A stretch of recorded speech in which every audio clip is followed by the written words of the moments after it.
Mbote Bandeko, Mbote Bilingue, Shalom Boboto, Salamuni, émission Nabino Bolingaka Mingi, parole aux jeunes, les podcasts de la jeunesse de l'église catholique universelle et locale qui a vu le jour à Kinshasa.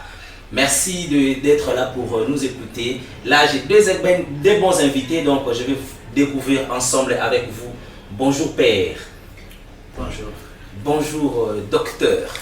Bonjour Ndeko. Voilà, à tour de rôle, j'inviterai particulièrement le Père qui est avec nous de se présenter. Vous êtes Père de quelle congrégation, vous venez d'où? Et voilà, vous allez aussi nous dire quelle est votre fonction actuelle dans l'église catholique. Merci beaucoup Ndeko pour la parole qui m'est accordée.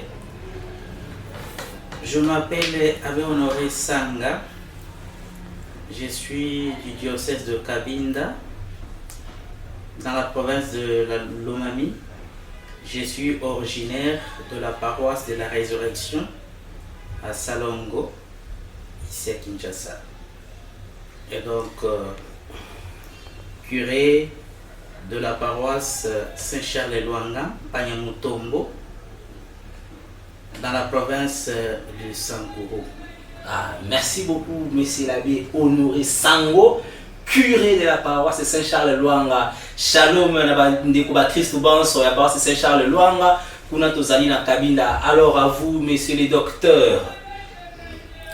Merci Ndeko. Je suis docteur Mandeke Rodrigue, médecin de l'État congolais. Je travaille à l'hôpital général de référence de Matete, ex-Omeko, ex-Omisa.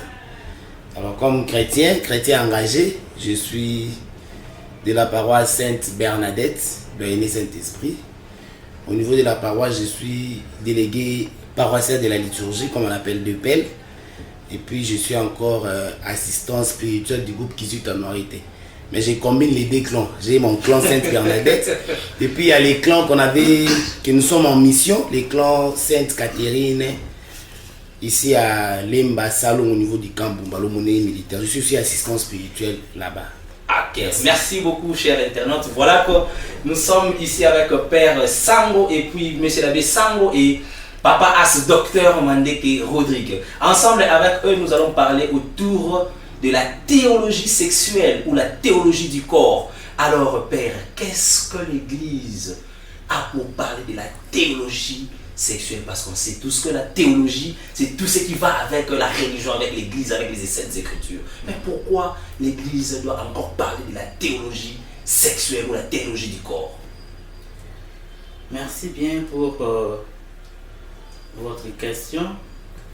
Il est vrai qu'aujourd'hui,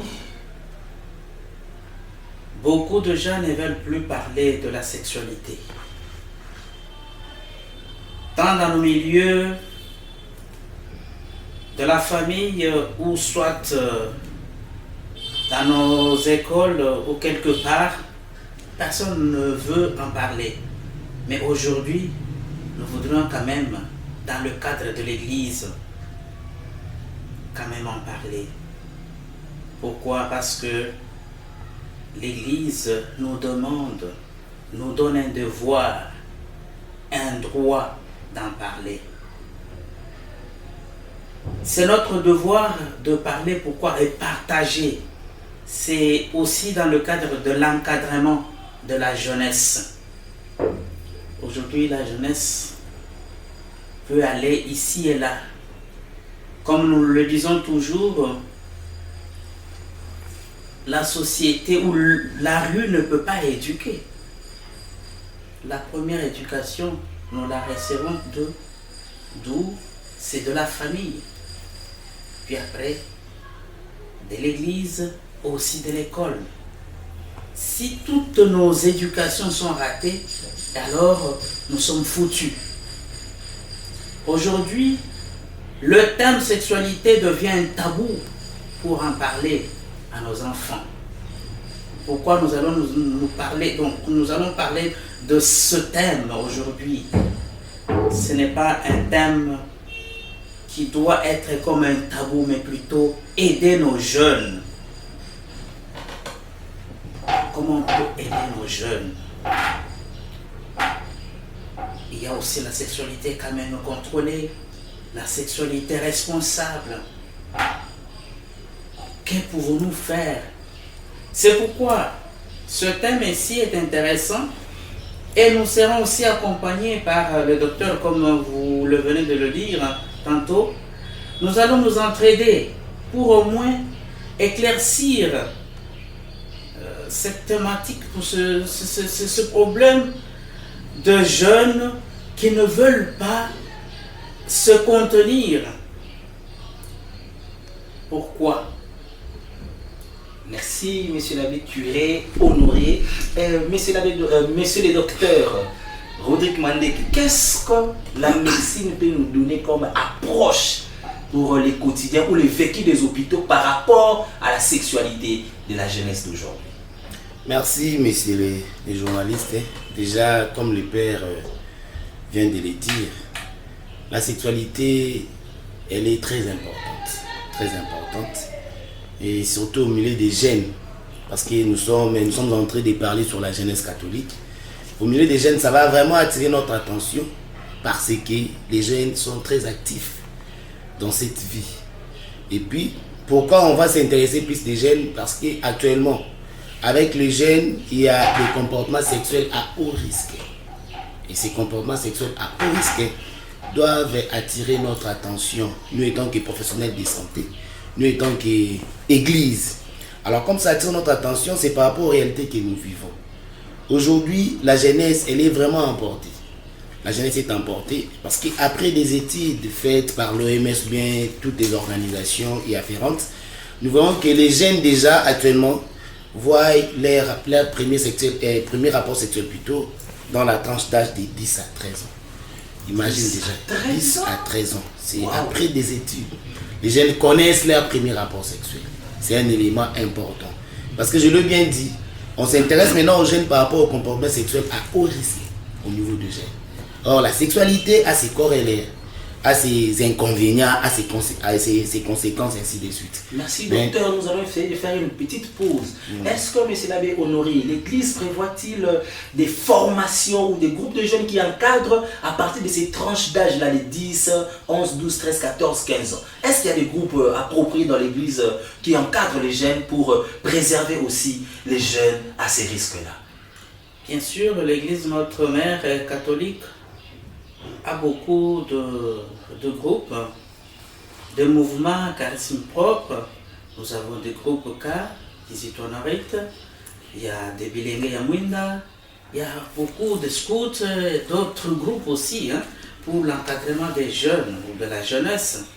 Donc dans tous ces groupes-là, c'est là où on peut quand même recevoir une éducation, une formation.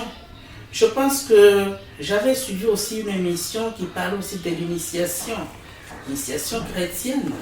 Parce que quand on parle de l'initiation chrétienne, nous pouvons aussi faire référence, quand on parle de l'initiation, dans le temps, on parlait de quand les parents ou les grands-parents partaient avec les petits-enfants dans des bosquets ou dans des forêts, c'était pour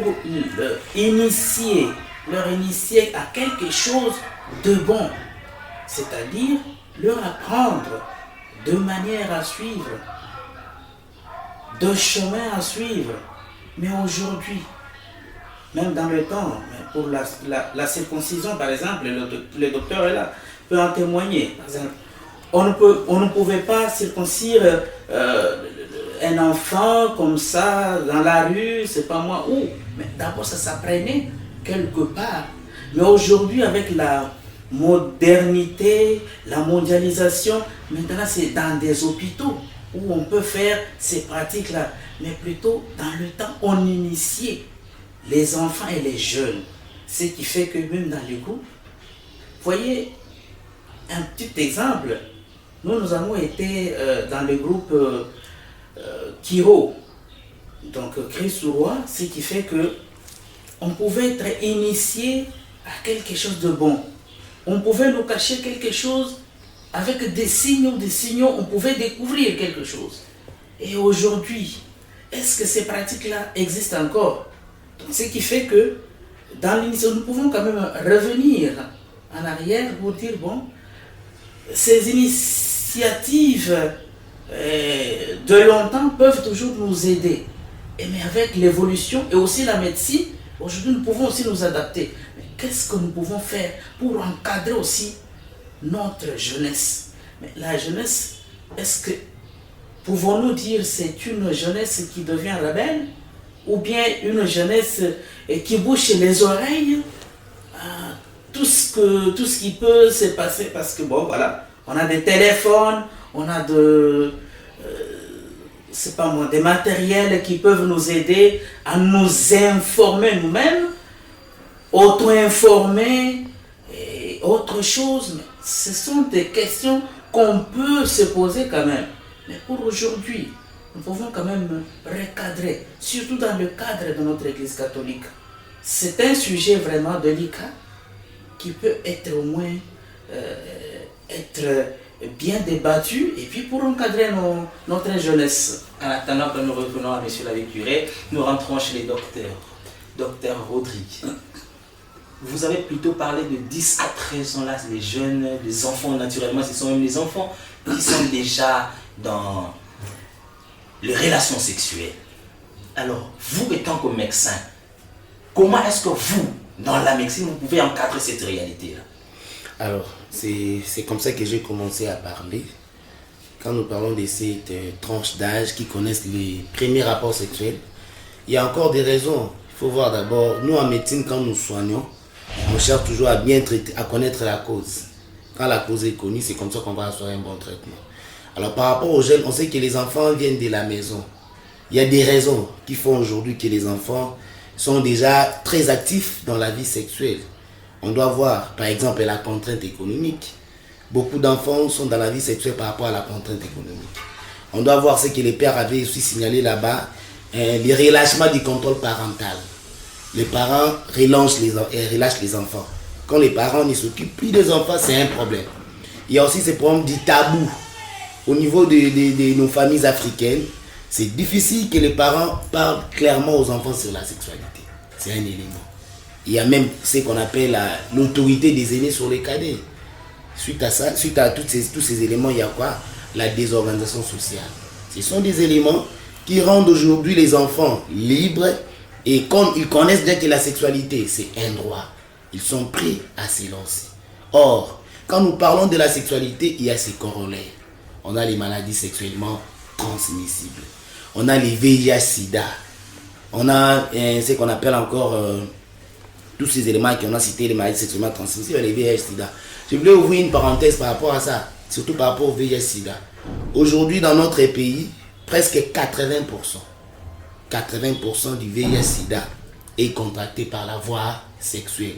Or, par rapport aux études, comme j'ai parlé, aujourd'hui, nous remarquons l'activité sexuelle est très active chez les jeunes de 14 à 19 ans.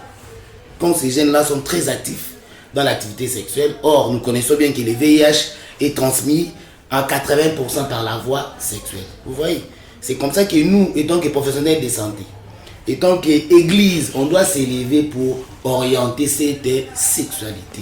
Question d'aider ces jeunes, parce que le pape l'a dit, les jeunes ne sont pas seulement l'avenir de demain, c'est l'aujourd'hui de l'Église. Or, on doit préparer les jeunes, étant qu'Église, on doit préparer les jeunes, étant que professionnels de santé, pour que cette sexualité soit responsable. Parce que la sexualité a un âge. Alors, comme il y a beaucoup d'éléments, comme les avortements provoqués, ces avortements provoqués aujourd'hui amènent plusieurs jeunes aujourd'hui même à l'infertilité. La fille n'arrive plus à concevoir. Les garçons, peut-être, il y a encore des éléments qu'on peut suggérer. Mais on prend l'exemple seulement de la femme. Combien de jeunes filles catholiques aujourd'hui sont dans les mariages, elles ne conçoivent pas. Or, quand tu vérifies l'histoire, tu verras qu'elle a contracté plusieurs avortements provoqués, ce qu'on appelle communément les IVG, les interruptions volontaires de la grossesse. Il y a des conséquences quand elle n'est pas bien faite. Vous connaissez, donc, ce sont des éléments pareils qui nous poussent vraiment à avoir un accent particulier, comme l'a dit les pères, sur ces sujets de la sexualité. Merci, docteur Rodrigue, mais je vais encore ouvrir une autre parenthèse. Quelque part, vous avez parlé il y a un âge réservé pour la sexualité. Quel est cet âge-là dans la médecine pour la sexualité? Non, Donc, la sexualité d'abord, peut-être tu m'as pas bien compris. Ok. La sexualité intéresse tout le monde. Parce que d'abord, c'est étant qu'organisme, et quand l'organisme se développe, à un certain âge, il y a les hormones sexuelles qui sont sécrétées. C'est comme on voit chez l'être humain d'une manière générale. Chez les jeunes, c'est à partir de la puberté. Quand les hormones sexuelles sont maintenant matures, et on passe à cette étape qu'on appelle l'adolescence. Parce que l'adolescence, les gens qui connaissent bien les latins, on dit adolescence vient du grec bien latin, adolescere. Cela veut dire l'être qui grandit. L'être qui grandit a maintenant une maturité. Quand il y a maturité des hormones sexuelles, c'est normal. La jeune fille, le jeune garçon doit commencer à ressentir cette envie-là. Alors quand la vie est présente, il doit commencer maintenant à s'orienter. Alors quand il est délaissé, il va agir de sa façon. Et c'est comme ça qu'on aura une sexualité désorientée, une sexualité on peut dire même immorale. Parce que nous ici nous parlons de la morale sexuelle. Donc là c'est normal. La sexualité intéresse tous les âges. La sexualité intéresse tous les âges. Monsieur l'abbé Honoré, l'église ou la théologie de l'église dit quoi exactement pour les où, les quand et les comment faire un rapport sexuel? Il est vrai que dans notre église catholique, on ne peut pas déterminer un âge pour faire un rapport sexuel ou se livrer à des débauches de relations quelconques comme ça. Comme l'a dit bien le docteur, il s'agit bien du corps humain. C'est le corps qui a besoin de quelque chose. Et si le corps réclame, il y a ceux-là qui peuvent se contenir. Il y a ceux-là qui ne peuvent pas se contenir. Et donc, l'Église catholique ne peut pas permettre à ce qu'un adolescent puisse avoir de rapports sexuels précoces ou autorisé à faire de rapports non protégés ou de rapports indésirés, quelque chose de pareil. Mais plutôt l'Église est en train d'encadrer. L'Église cherche à orienter ses fils et ses filles, surtout à l'âge de l'adolescence. Nous ne pouvons pas aller au-delà de ce que nous ne pouvons pas quand même comprendre. Merci Père. Là nous sommes en train de lire le message de nos chrétiens qui viennent de Douané Saint-Jacques. Je vous salue en passant. Les jeunes veulent savoir, ils disent ceci.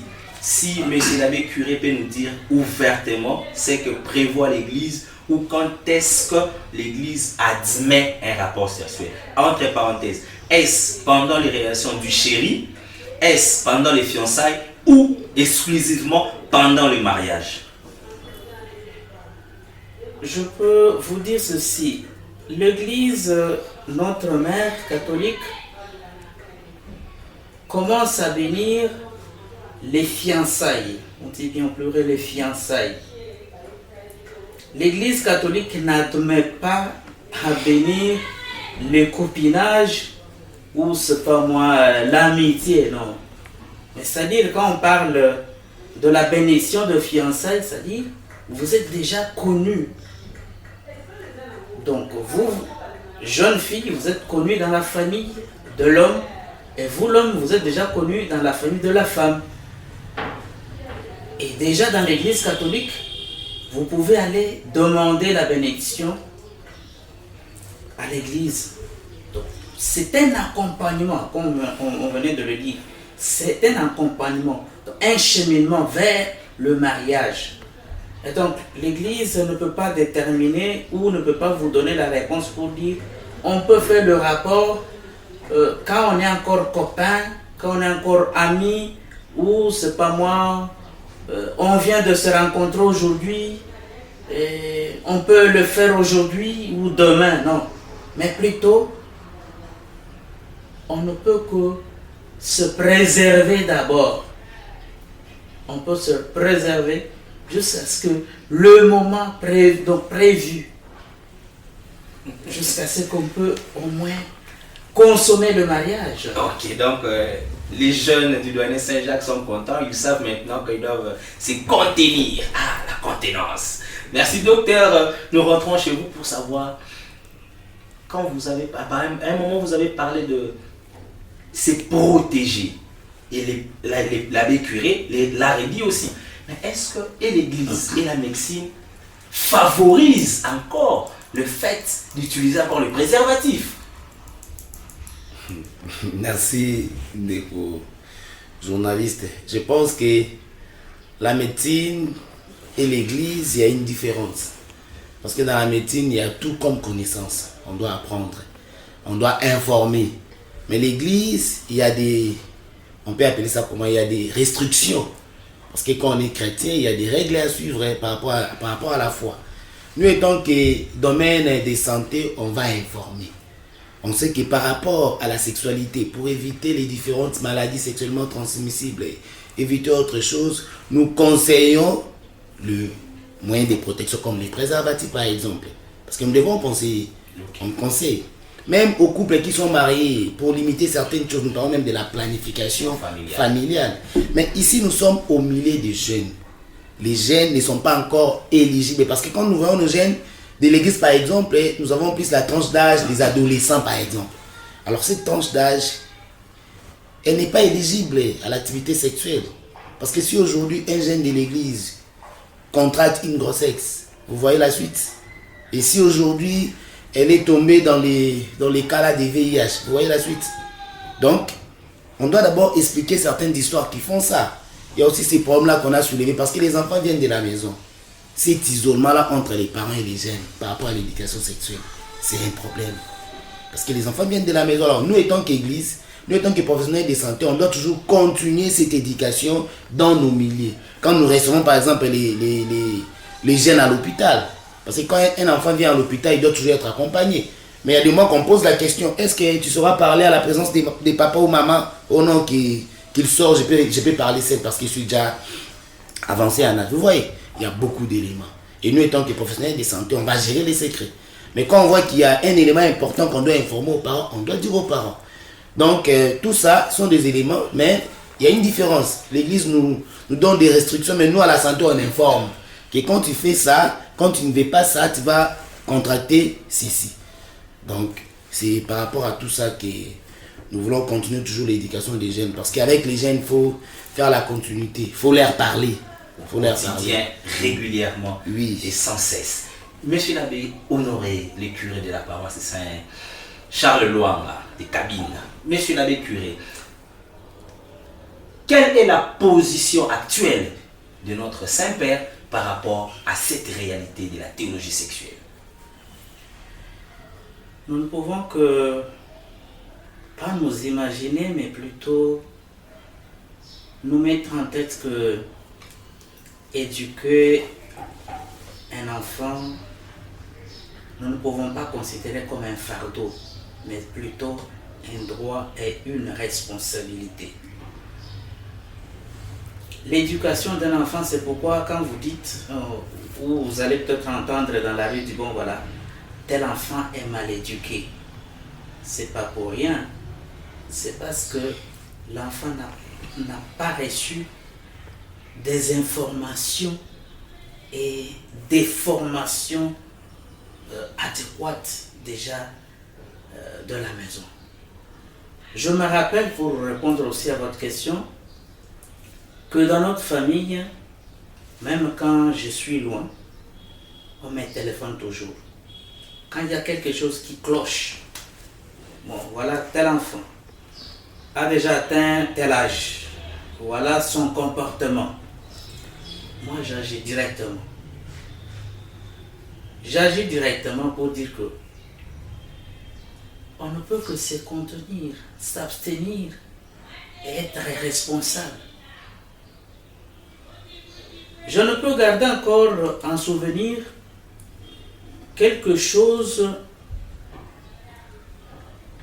un père qui disait à son fils, voyez quand vous êtes en train de rouler à vélo, quelqu'un qui vient mettre le bateau dans les roues, Quelle est la réaction? Le fils répond, le vélo s'arrête. Pourquoi? Parce qu'il y a des rayons qui se sont cassés. Donc, c'est-à-dire la vie s'arrête là. C'est comme le docteur venait de le dire. C'est-à-dire qu'il y a des conséquences néfastes. Donc, employer des méthodes qui ne sont pas adéquates pour dire, bon voilà, je ne peux que faire ce que je veux. Ou soit vous avez transcendé un peu votre éducation de la maison, mais vous avez reçu une autre éducation. Cela n'importe. Mais maintenant, le pape ne peut pas quand même admettre que ou autoriser la sexualité, surtout pour la jeunesse. Ça, on ne peut pas. Donc, le pape plutôt insiste pour l'encadrement de la jeunesse. C'est comme le pape François Ier qui avait écrit son encyclique. Ce qui fait que même dans l'assemblée avec les évêques, il était toujours en train d'inviter les jeunes à être responsables. Et aussi les grands jeunes de bien encadrer les petits. Nous l'avons bien souligné ici. Qu'il y a beaucoup de groupes qui doivent aussi recevoir beaucoup de formations. Quelle est notre responsabilité? Quelle est notre part de responsabilité? Parce que chacun doit quand même se sentir responsable. Pas seulement celui qui est éduqué, mais celui d'abord qui éduque. Il doit être aussi exemplaire. Donc, nos saints-pères, pour ne pas seulement parler du présent Saint-Père, notre Saint-Père Léon XIV, non, mais c'est les saints-pères ont insisté là-dessus pour l'encadrement des jeunes. Et donc, nous ne pouvons pas lâcher l'affaire. Et ce qui fait que c'est notre responsabilité. Le feu Pape François nous dit, ce n'est pas quelque chose de hasard, mais plutôt c'est notre devoir comme chrétiens dans l'Église catholique. Vous allez trouver ça dans notre petit bouquin ici. Ce n'est pas un hasard. C'est notre devoir d'éduquer, d'encadrer la jeunesse. Bon, un jeune qui... Aujourd'hui, nous avons déjà beaucoup d'exemples. Hein, les vagabondages ou les koulouna. Pas seulement les koulouna garçons, mais aussi les koulouna filles. Hein. Pourquoi ça? Pour finir, j'avais eu une idée quelque part sur ce cadre ici de la sexualité non contrôlée. Alors, j'avais conçu une idée de pouvoir créer une ONG, c'est-à-dire encadrer les filles mères. Donc, les filles qui reçoivent, donc qui conçoivent un peu comme ça, bon, abandonné. Bon, un garçon aujourd'hui, c'est pas moi, au coin de la rue, elle le conçoit. Puis après, à un moment donné, elle ne sait pas qui est le responsable. Mais maintenant, qui doit assumer cette responsabilité-là? C'est pourquoi c'est une idée que moi, j'avais conçue, puis après, je suis venu avec, j'ai partagé avec mes confrères, et on est en train de voir comment évoluer avec ces histoires-là, ou cette affaire-là. Mais comment encadrer ces filles-là? On dit, bon, une fille mère. Vous imaginez un peu, dans votre famille, propre famille, il y a une jeune fille qui vient, qui vous sort avec une grossesse. Quelle serait au moins la réaction du papa ou de la maman? Mais c'est quand même décevant. Et le docteur a parlé, je pense que vous lui avez posé la question de savoir quelles seraient les mesures pour éviter un peu ça. Donc, il y a eu dans le temps, vous voyez un peu les mesures pour éviter des grossesses non désirées là. Les préservatifs dont vous avez parlé, ce n'est pas seulement fait pour, c'est pas moi, les papas, même pour les jeunes. S'il arrivait que, vous voyez même en Europe, hein, un petit exemple, hein, une anecdote. Une maman responsable qui dit, bon voilà, ma fille va en colonie de vacances. Qu'est-ce qu'elle va faire? Elle achète des préservatifs, elle met dans le sac de sa fille de 13, 14 ou 15 ans pour dire on ne sait jamais. Ce n'est pas l'église qui autorise ça, mais plutôt c'est la responsabilité parentale. Ce sont les parents qui doivent assumer d'abord l'éducation. La première éducation vient d'abord des parents. Donc, ce qui fait que la maman est consciente pour dire bon, on ne sait jamais. Dès qu'elle ouvre son sac, bon, elle va voir. Et s'il arrivait que bon, un pépin, non, bon, attention, pour nous préserver, on peut quand même nous, au lieu de nous abstenir, on peut au moins nous protéger. C'est dans ce sens-là. On en a vu, on en a entendu. Donc, c'est une question qui peut être au moins bizarre ou tabou. Mais aujourd'hui, on en parle, c'est pour que qu'on encadre et qu'on recadre aussi notre jeunesse aujourd'hui. Ce n'est pas pour rien qu'on en parle aujourd'hui. Bon, merci beaucoup, Monsieur l'abbé Honoré, curé de la paroisse Saint-Charles-Loing à Cabinda. Alors, docteur Mandeke, est-ce que notre ministère de la Santé a prévu ou récupéré ces jeunes-là qui sont déjà mères? Est-ce que le ministère de la Santé a une structure ou un programme, un projet qui prend en charge cette réalité en dehors de l'Église? Parce que Père, Monsieur l'abbé curé, nous allons aussi revenir pour voir sur la même approche, pour ne pas dire la même question. Est-ce que l'Église aussi a des structures ou des mouvements ou encore de sous-mouvements ou commissions qui en prend en charge? Les temps que vous soufflez un peu, le docteur va nous répondre sur cette approche. Alors, merci. Je pense que c'est parmi les champs de bataille du ministère de la Santé.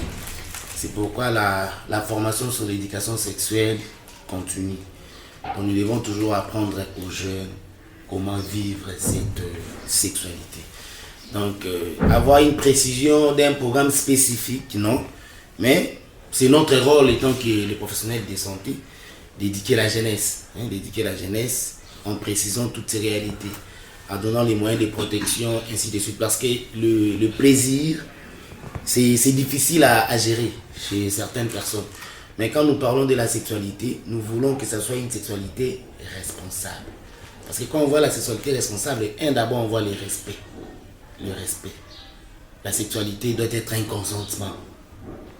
Ça doit être un consentement. Il y a aussi une responsabilité. Il faut savoir avec qui. La personne avec qui tu veux contracter cet acte sexuel, est-ce que d'abord c'est une personne responsable? Parce qu'il y a les émotions, il y a tout. Mais parce que quand les conséquences vont subvenir, il faut supporter les conséquences. Et en évitant tout ça, ça demande ce qu'on a dit, comme le père l'a dit au début, la morale sexuelle. Parce que la morale sexuelle veut toujours une sexualité digne et responsable. Donc l'éducation de la jeunesse continue, même quand nous recevons les malades, surtout les jeunes, on continue toujours à les orienter. Parce que ça fait mal quand tu reçois une jeune fille de 14 ans à l'hôpital, enceinte. Ça fait mal. Ça fait mal vraiment. Donc c'est comme le père l'a dit, la famille a un grand rôle à jouer. Les parents doivent actuellement maintenant différencier. La modernisation a amené beaucoup de choses. Toutes ces choses compliquent un peu la vision des enfants, compliquent un peu l'éducation des enfants actuellement. Ils ont un rôle à jouer. Parce que nous, à l'hôpital, ainsi que l'église, on fait seulement la continuité. Mais la base, quand la base déjà a connu des problèmes, c'est difficile maintenant de commencer à redresser. On commence à redresser quand il y a déjà des conséquences. Il y a des filles pareilles, vous la conseillez avec les plannings familiaux, mais vous ne comprenez pas. Une année après, tu le vois encore à l'hôpital. Elle est encore tombée enceinte. Donc vous voyez, donc vraiment c'est comme le père l'a dit, avec des idées des ONG ainsi de suite. Nous, étant que professionnels de santé, on va faire peut-être appel. Appel à ces ONG, d'avoir un peu des programmes précis. Parce que dans la médecine, nous parlons de la prévention. Pour éviter tout ça, on doit prévenir ces jeunes. On va prévenir ces jeunes quand? Dans des formations, Mais il y a beaucoup de choses à faire pour que la prévention soit bien placée. Vous allez voir qu'avec les temps, il y aura une amélioration. Parce que notre pays, la RDC, c'est un pays où la fécondité des jeunes est très élevée. Très élevée. Donc, vous voyez un peu les contours. Alors, on doit protéger la jeunesse qui arrive. Donc, il faut que le travail soit fait de tous les côtés, la famille, l'église, l'hôpital, les écoles aussi.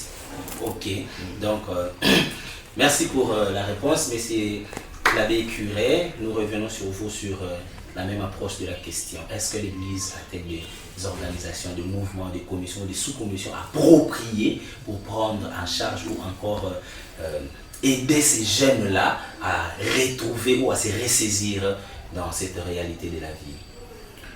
Merci bien de la question. Je pense que dans notre Église catholique, nous avons beaucoup de commissions. Hein.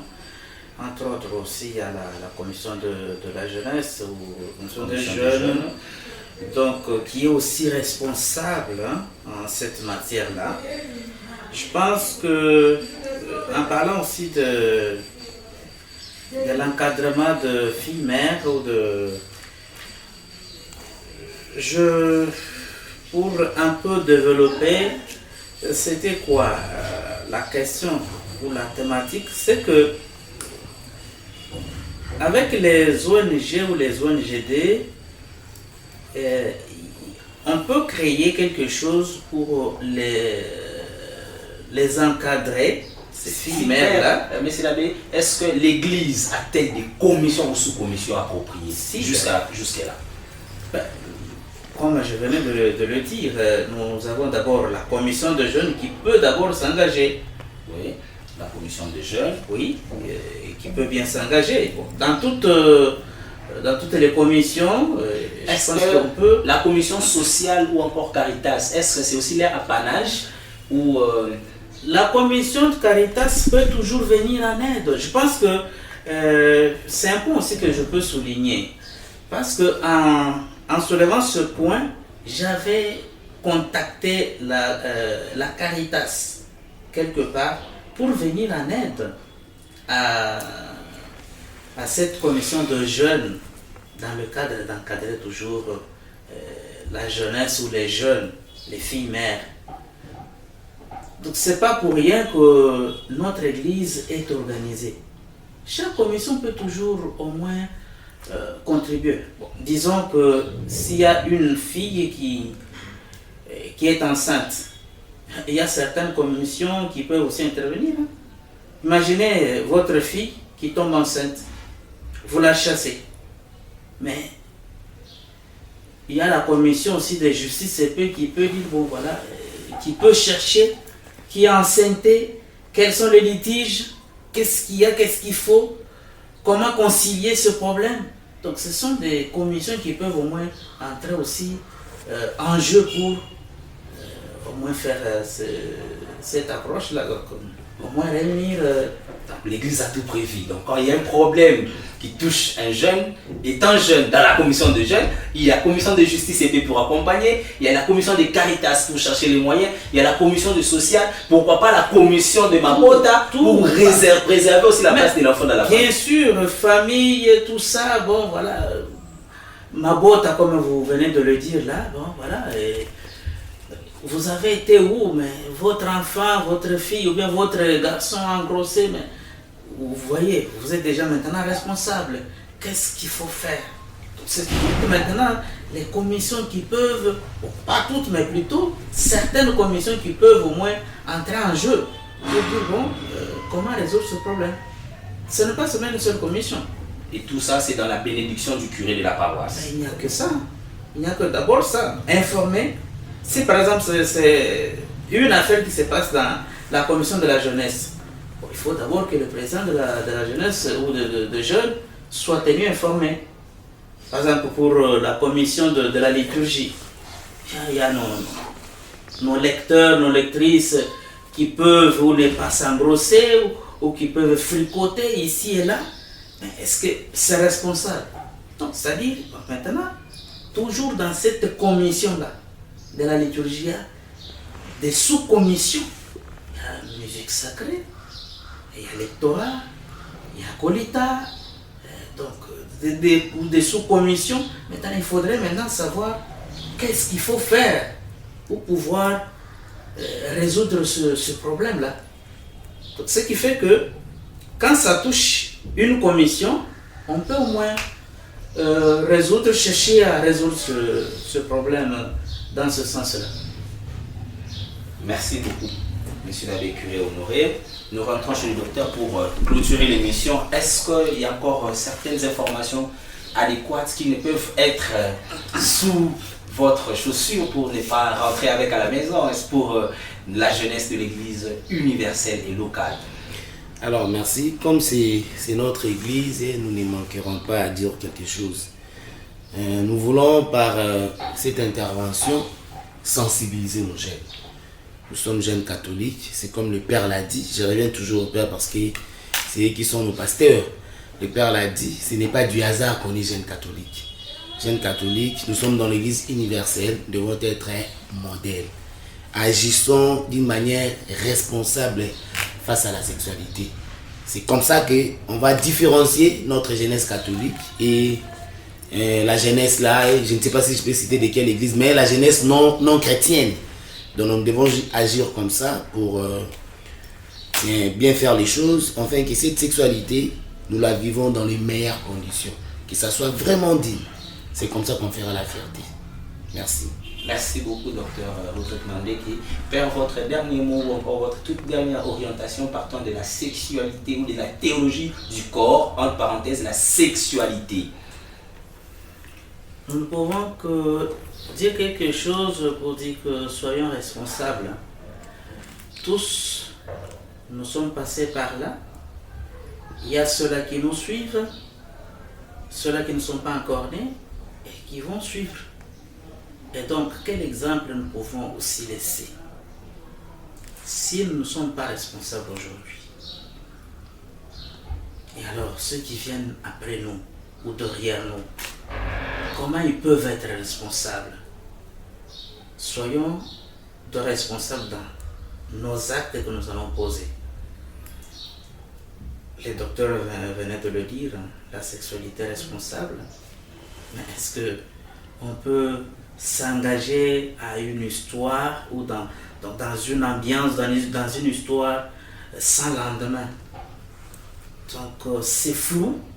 L'avenir, comme on peut bien le dire, on ne peut pas le prévoir. Et donc soyons responsables. On ne sait jamais. Même le passé peut nous rattraper. Aujourd'hui, vous pouvez faire tout ce que vous voulez, tout ce qui est à votre pouvoir, mais demain, vous allez le regretter.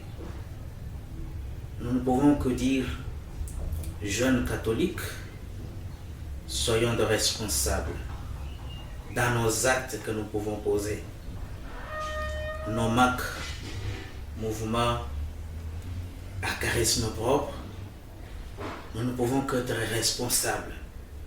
Notre langage, notre façon de marcher, notre façon de parler doit être toujours responsable. Ne soyons pas tentés de tomber ou de succomber. Le monde ici est bourré de beaucoup de choses, de beaucoup de réalités. Et ne nous laissons pas quand même envahir par le désir ou le plaisir. Parce que quand vous faites le rapport sexuel, ça ne peut être qu'un plaisir, comme certains peuvent le dire. C'est un plaisir ou un désir. Mais quelles conséquences nous pouvons tirer après? Et donc, nous ne pouvons qu'inviter nos jeunes de l'Église catholique universelle à être de responsables, de ne pas être des irresponsables. Soyons conséquents. Aujourd'hui, nous sommes là. Demain, est-ce que nous serons là? Nos traces que nous laissons aujourd'hui resteront toujours. Et donc, pour dire, soyons de responsables. Merci bien. Merci, monsieur l'abbé curé. En tout cas, la toute dernière question qui ne peut jamais ne pas être abordée autour de cette émission podcast Jeunes Catholiques sur la question de l'homosexualité. Car nous parlons de la sexualité. Ça, c'est une question directe à notre docteur Mandeki. Quelles sont les conséquences très, très néfastes? Parce qu'il n'y a pas de conséquences qui ne soient pas néfastes sur cette réalité. Est-ce que la médecine peut accompagner? Déjà, l'Église, on sait que c'est un nom majuscule. Est-ce que la médecine approuve cette réalité de rapport sexuel entre hommes et hommes, entre hommes ou femmes avec les animaux, ou encore avec beaucoup de choses que nous voyons? Certaines ont des pénis artificiels ou encore des vagins artificiels. D'autres personnes utilisent même nos épices pour se faire plaisir. Que dit la médecine sur ça? Et puis après ça, nous allons clôturer l'émission. Chers internautes, permettez-nous en tout cas de vous dérober encore quelques 3 minutes pour répondre à cette question. Merci, messieurs les journalistes. La réponse même par rapport à la médecine, la réponse c'est non. Parce que nous sommes tous créés par Dieu. La médecine a tiré son origine dans la Bible. Donc nous sommes créés par Dieu. Dieu autorise les rapports sexuels entre un homme et une femme. Si nous rentrons même dans l'histoire de la création, nous allons comprendre. Nous connaissons déjà.